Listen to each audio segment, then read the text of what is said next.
దేశవ్యాప్తంగా మరియు ఉద్యోగులు ఎవరైతే ఉన్నారో వారందరికీ కూడా పెన్షనర్ల వరకు కూడా ఒక ముఖ్యమైన అప్డేట్ అయితే రావడం జరిగిందనమాట. దానికి సంబంధించినటువంటి పూర్తి ఇన్ఫర్మేషన్ అయితే ఈ వీడియోలో వెళ్ళి తెలుసుకుందామండి. ముందుగా వీడియో చూస్తున్న ప్రతి ఒక్కరు కూడా వీడియోని లైక్ చేయండి, ఛానల్ని సబ్స్క్రైబ్ చేసుకొని సపోర్ట్ చేయండి, తోటి మిత్రులందరికీ కూడా వీడియోని షేర్ చేయండి.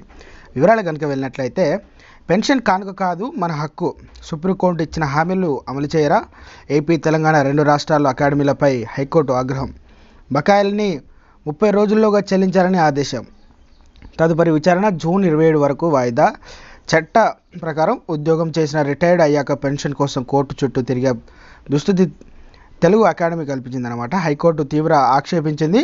పదవి విరమణ బకాయిలు చెల్లిస్తామని సాక్షాత్ సుప్రీంకోర్టుకు హామీ ఇచ్చినా కూడా అమలు చేయలేదని తప్పుపట్టింది.